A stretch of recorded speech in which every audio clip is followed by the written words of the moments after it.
This is Andy Hornby Photography, and this is going to be a tutorial primarily in Photoshop using the healing spot tool to show you how powerful it can be. A bit of background on this. I did a photo shoot last week for a company called Genesis. They make lamps, and that's what these are on screen. You'll see I've already been through and edited a few.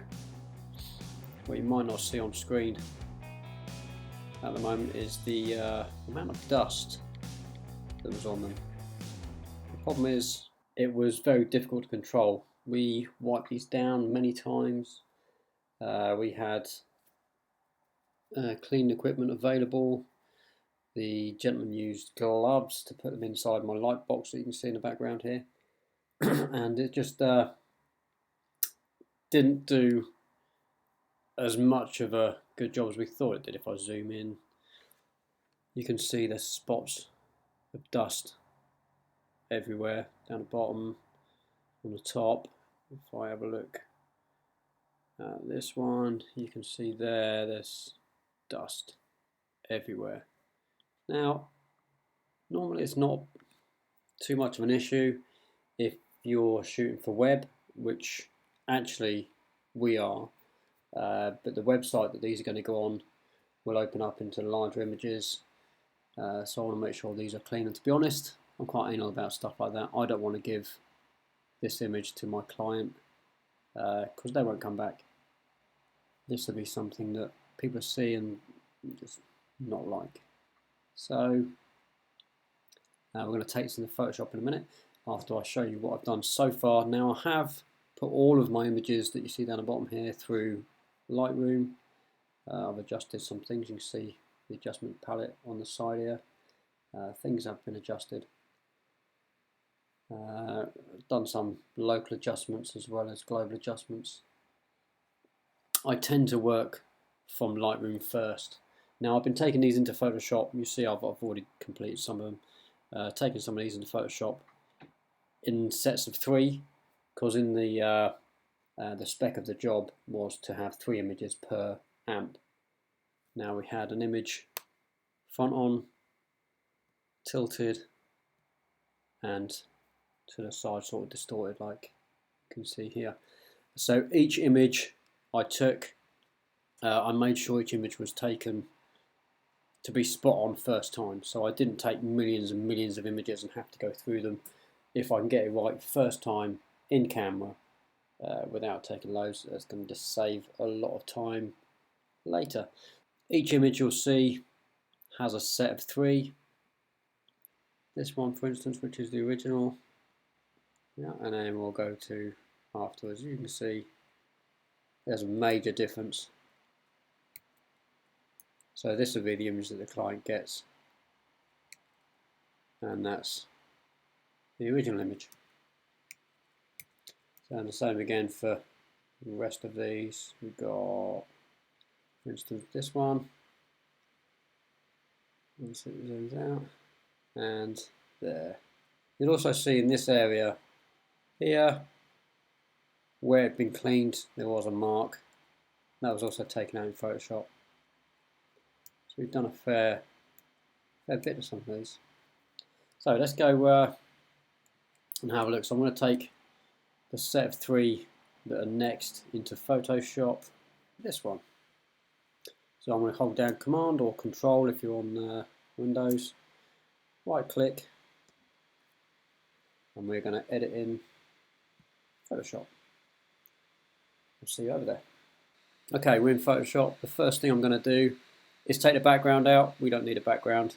I'm going to give these to the clients in JPEG, which will have a white background, and in PNG, so they've got a transparent background in case they're going to be going onto some other color background. They can do that. So I'm going to take this background out. First of all, I'm going to hit up the quick selection tool.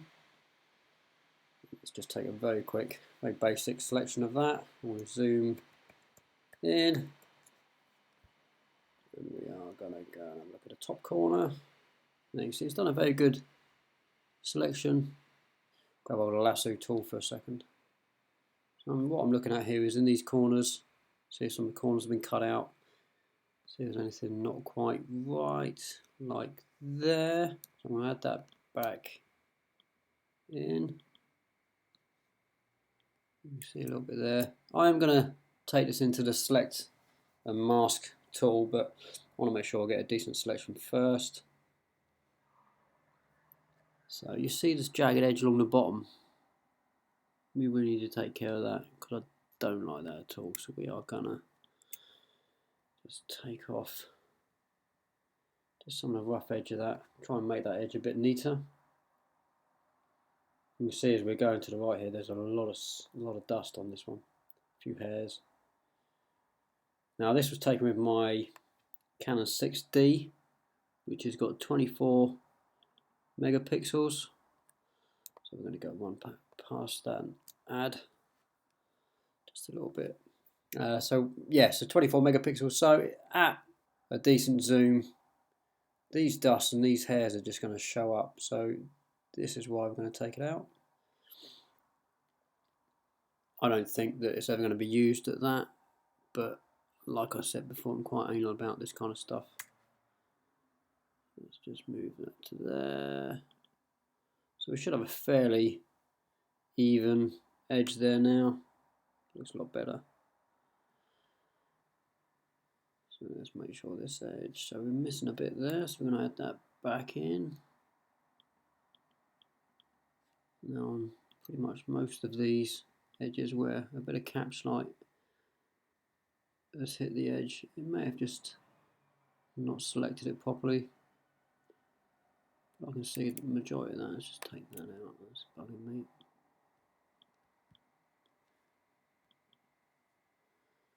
The majority of that looks absolutely fine. Okay, so we're going to invert our selection.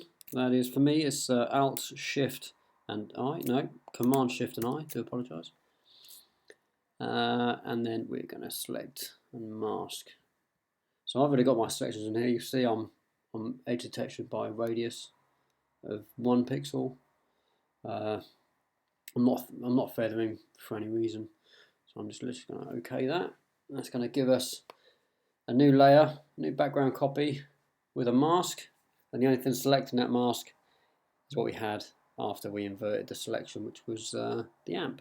So now I'm going to go and I'm going to crop this down. I'm going to hold down Alt Shift and drag that in. That's going to bring my all 4 corners in. I want to make this pretty substantial in my picture, so we're going to have that centered about there. Command O brings it back to full screen, and we can now see that we got dust bits everywhere. So this is the part now where we're going to select our healing brush tool, or press J, and I'm going to zoom in, and I'm going to go to one corner first. So we're going to start up here. Anything that's white, I'm going to literally just tap on. Now, a lot of people tell you that your healing brush needs to be quite feathered. I never feather my healing brush, because if I did, it's going to give you some weird results. So if I go ahead and feather that, make it a bit bigger, when I do stuff, it's not going to hit everything, it's just going to hit certain bits. I don't like it, so I'm going to make sure that's always going to have no feathering at all. Sometimes you want it just bigger than the spot itself, like so, but other times if you want to do a larger area, and with the dynamics of this picture, it wouldn't be too bad because we've got a lot of decent edges. It'd be difficult to do anything like with that edge there. It's going to make that look a bit funny if you look at that. So I can go ahead and cancel that. But for most straight edges, it's going to be okay. So I could straddle too. I can go as big as that. Shouldn't do too much of a bad thing for it, because these straight edges are just going to be caught up in the sort of clone. It's going to clone it quite nicely. So, but I just want to keep it to about that sort of size, and just go over everything I find that I don't like, which in these pictures is going to be a fair bit.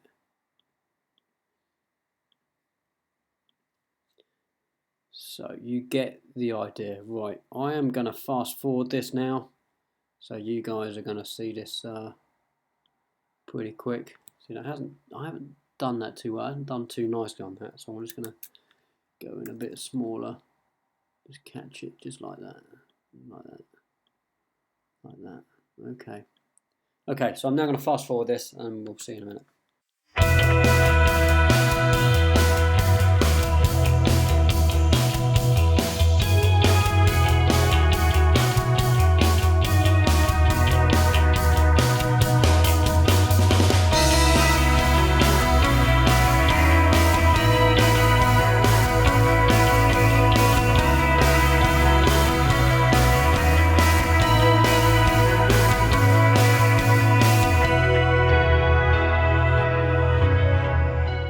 Okay, healing brush tool, done. Let's have a look, see what we did. Let's open up the image from underneath. And yeah, I like it.